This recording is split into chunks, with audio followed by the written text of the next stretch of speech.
Hey everyone, Joe Roderick here from ClaibsOnline.com, and today we have a special one-on-one interview for you with Mike Claiborne and former St. Louis Cardinal and 2011 World Series champion Jon Jay. Claibs and Jon Jay sit down and talk about, what everything that Jon Jay is up to these days, as he's a member of the Los Angeles Angels organization, but next month is planning to go over to Japan to play in the 2020 Summer Olympics. They talk about that. They'll talk about coming up through the Cardinal system and playing on that World Series champion, along with everything that he learned from the veterans like Yadier, Chris Carpenter, Albert Pujols, and many more that he played with during his career. We have all that coming up for you today, right after a word from our sponsors at Ameren, Illinois. An important part of being safe in the event of severe weather is being prepared. At Ameren, Illinois, we're prepared too. Prepared to restore power quickly and safely, and to inform you of local outages and updates on restoration times, with text alerts sent right to your phone. Sign up for outage notifications today. And check one more thing off your list at amerenillinois.com/alerts. We are visiting with Jon Jay, formerly of the St. Louis Cardinals, major leaguer, and we got a lot of things to talk about today. So I'm going to start off with just getting into, you've done a lot of things in your career. You've done had a lot of fun with the Cardinals for sure. And let's go back to your days and when you started your career in St. Louis. You saw a lot of things on the field, off the field, including being a world champion. What are some of the great moments that you remember playing in St. Louis? Oh man! Well, first of all, it's nice to see you and be on here. And man, it's gonna be a long one with this one, but that's all right. Honestly, for me, a lot happened to me when I was drafted by the St. Louis Cardinals. Coming from Miami, we don't have a rich history of baseball really. And growing up, I was a big fan of the Braves, and I didn't really know the history of the game until I came to the St. Louis Cardinals. That starts in spring training, where the late Bob Gibson, the late Lou Brock. And, we had the Red Cheney's. We had guys around that, when I first saw them, I looked at them and I said, who are these guys? And I had to go on the internet, check them out. And then, finding out who they were and all that. And then just, establishing relationships with these guys and picking their brain and always talking to them. So, I really learned the history of the game and, what St. Louis Cardinals baseball was really all about, So for me, it was really learn on the fly and really get to it was where I started my history lesson on baseball, really. And, for you were part of the tradition as well about how the clubhouse was set up and what leadership was about. You were there for a long time. And then being a world champion certainly gave you the cred that I think everyone seeks when they get in this game of baseball. You had all of that working for you. And with that said, you had a chance to play for some other teams in the majors. What were those experiences like, and what was it like for you to take your experience at St. Louis to those other teams? Yeah, well, first it started from in the minor leagues. We had an unbelievable farm system here. It was no nonsense. It was all about winning. Everything that was preached was about winning. And I saw that firsthand where I was part of some championship teams in the minor leagues, came up with a great group of guys like Alan Craig and Dan Descalso and David Freese, to name some of the guys. But everything was about winning. And that's where it really started for me when I got drafted in 2006. And everything was about winning and learning the game and playing the game the right way. And that trickled up to when I got called up to the big leagues and, being in a system with Tony La Russa and Albert Pujols and Yadier Molina, Chris Carpenter, and, the guys who keep going on, Matt Holliday, Adam Wainwright, a bunch of veteran guys that really go about their game the right way. And these are guys that, have represented not only St. Louis, but other organizations as well. But, I learned from the best of the best is like what I like to tell everybody, and I got to go to different organizations and kind of, sprinkle what I learned here, sprinkle that into other organizations as well. You've had pro ball in your life since you've been an adult, but what's it like? You've been a world champion on the field, but now you're going into a different direction. Well, similar direction, because now you're going to deal with the Olympics. What's that like to be a participant in the Olympics? It's amazing. So for me, I had the opportunity to stay in the big leagues this year, but I chose to go the route of going down to AAA and earning a spot on the USA team. I wanted to show them that I wanted to be a part of the team. That was kind of my goal. So to get that experience, it was a great mix of veteran players like Edwin Jackson and Mark Zuchinski that won a World Series with us here in St. Louis, to young guys like Jaron Duran and Tristan Casas in the Red Sox organization, and another St. Louis guy, Matt Libator, a guy that's right there in the cusp. So to get to spend time with all these different guys and, from different age groups or whatnot was a lot of fun for me. Tristan Casas he's 21 years old, and he's telling me how he saw me play at UM when he was, I think he was like 6 years old or 7 years old. He's telling you how old you really are, is what he's saying. Yeah, but it's all good. It's all here in the mind. It's all here in the mind. So, for me, it was just an unbelievable experience, and to be able to represent our country in the sport of baseball and to qualify for the Olympics, it's something that was a dream of mine since I found out I had the opportunity to maybe be part of this team. Now, you haven't been out of the game. You just mentioned you had a chance to play this year. But how much has changed since you started in 2010? And what's the biggest change you've seen in the game of baseball?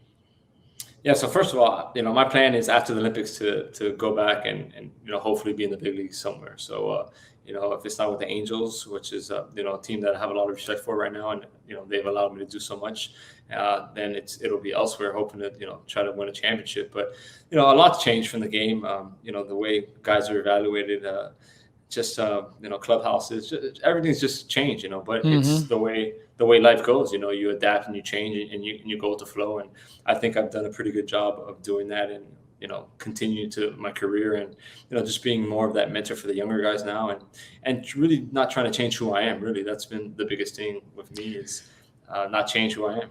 You touched on something earlier about tradition and being with the Cardinals and being around all those famous people. But as you look back on your career, who's had the most impact on your career as a player, as a coach, and as a manager? Ooh, man, there's a lot. As a manager, I'm going to have to go with Tony La Russa. I mean, it was unbelievable getting to play with him, just preparation and, tenacity and really trying to win the day every single day. I mean, he was one of the managers that had, great influence in my career, as well as Torey Lovullo, that's now with the Arizona Diamondbacks. I really enjoyed my time with him. And then, of course, Joe Madden, who I got to spend time with the Cubs. And then also this year with the Angels. Just unbelievable people that have really had my back. And I've had really just enjoyed having baseball conversations with them. Joe, for example, this year when I was up, I'd be standing next to him in the dugout and, asking him about every move he's going to make and why I would make this move and why he's making that move and, really challenging me and really learning a lot about, managing games, which is something that I hope to aspire to do one day.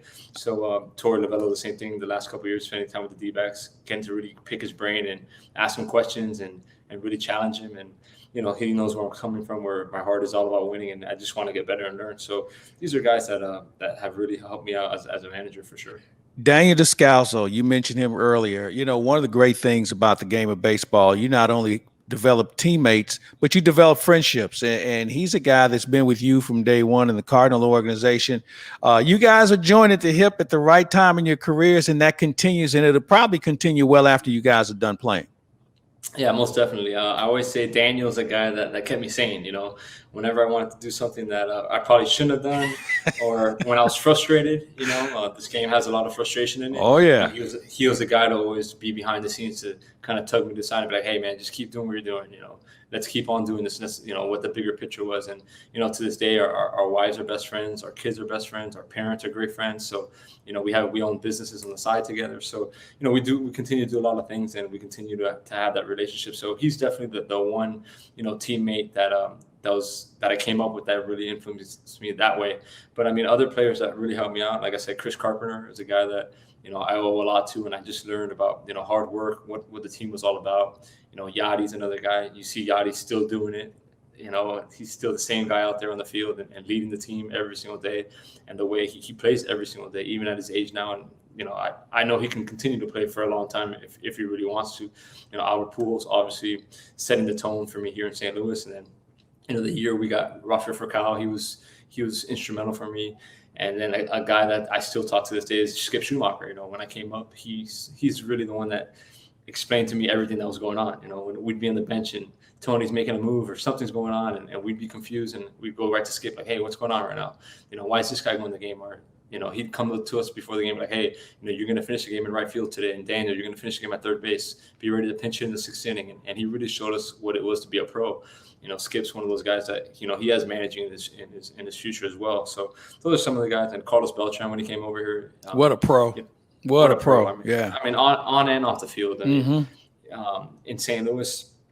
That 2012 season, his first year here after we won the World Series, I remember him grabbing me and saying, hey, we're going to go talk to the minor leaguers. And I said, all right, let's go do this, So we went and we talked to the minor leaguers, and it's something that I continue to this day with whichever organization I've been part of. And that's something that he put in me. He said, hey, man, these guys, we got to give them hope. We got to talk to them tell them about your story and, what it takes to be in the big leagues. And, off the field, how charitable he was in St. Louis, just always having events and just doing things off the field to help people. And, I was always attacked at his hip at these events and really saw what life's all about. So he's another guy that helped me out tremendously. Matt Holliday, I mean, a wonderful example.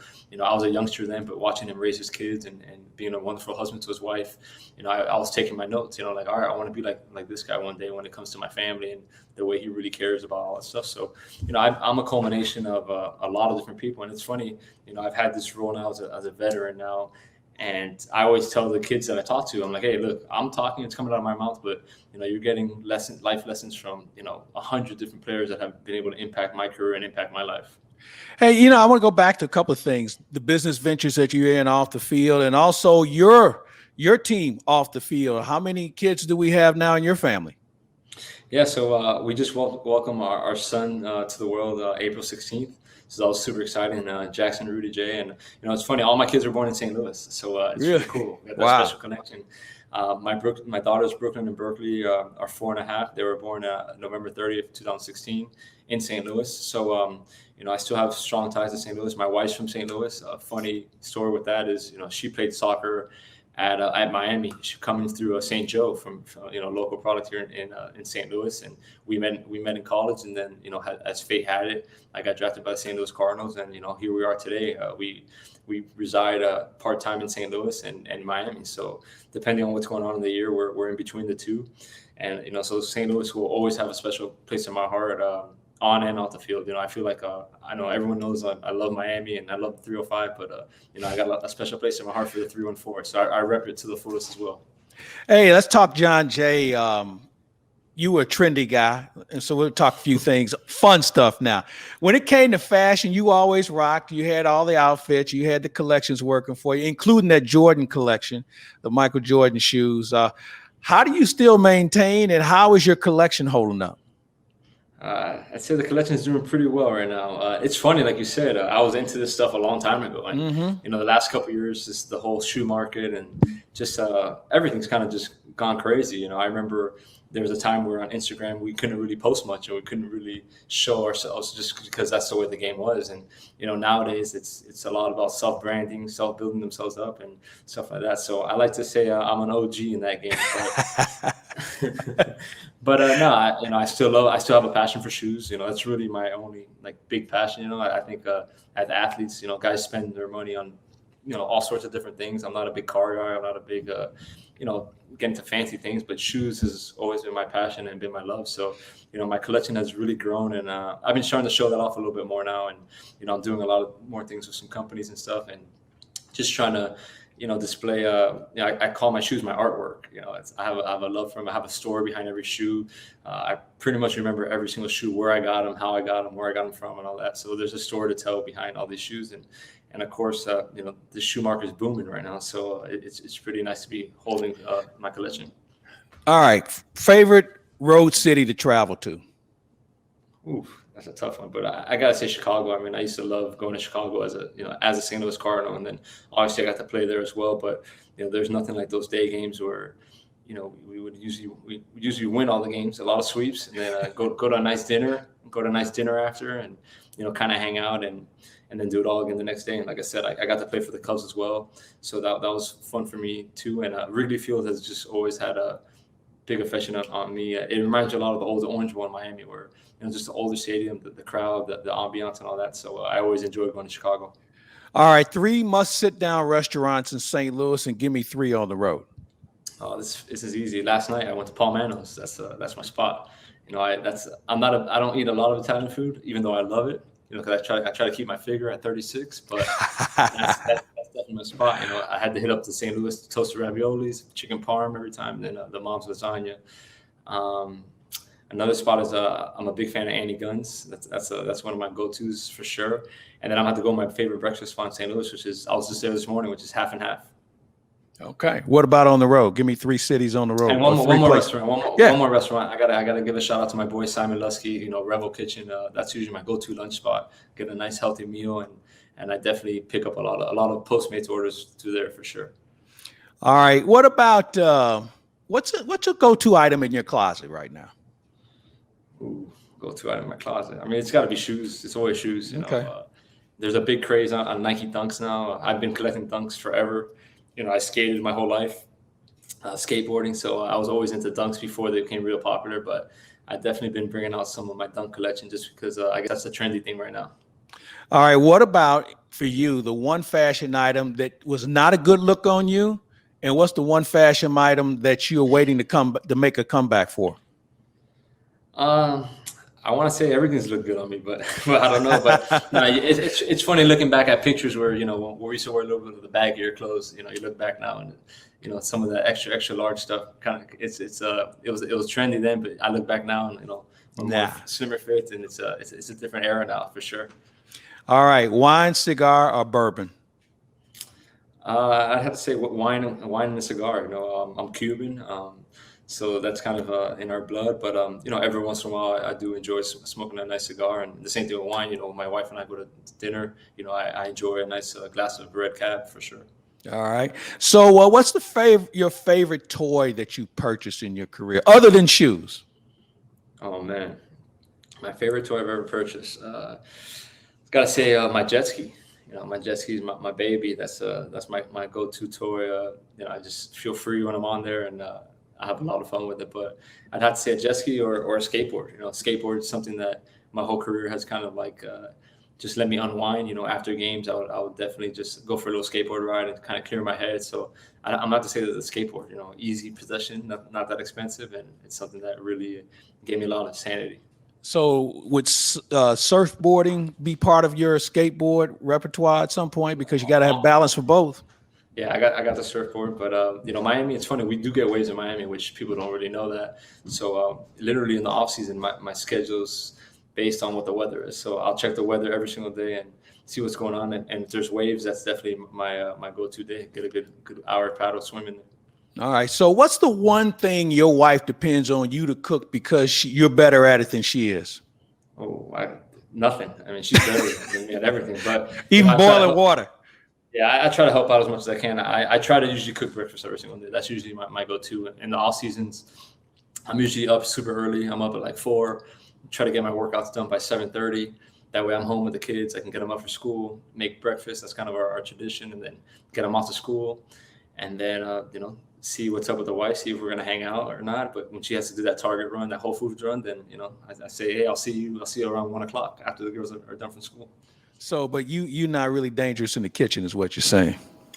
I mean, according to some people I am. I used to have reputations of maybe if I opened the restaurant up, it would be called Crispies, because everything I did was kind of burnt. Was fried.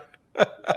Funny story with that. I'll never forget one time Daniel and I, Daniel lived in the apartment on top of us. It was like a quad, and me and Tony Cruz we were cooking some food on the barbecue, and next thing you know, it was up in flames, and Daniel called down like, hey, like we see a lot of smoke coming up here, and we went to check. The burgers had caught fire with the grease, and it was definitely an extra crispy meal, but we definitely ate it that night. All right. Hey, other than Descalso, who's the one guy when you walked in the clubhouse you knew was going to make you laugh? Make me laugh. I think Alan Craig, just because I was going to bother him and just get him going, and he wasn't going to like it, so it would make me laugh. But we had that relationship where I was always getting on him, and he'd get on me too. But I was definitely I think when I walked into the clubhouse, he would look at me and be like, "Oh man, Jay's here it comes. Here it comes." All right. Other than meeting your wife and winning, what's the best thing that you can come to appreciate about being in St. Louis?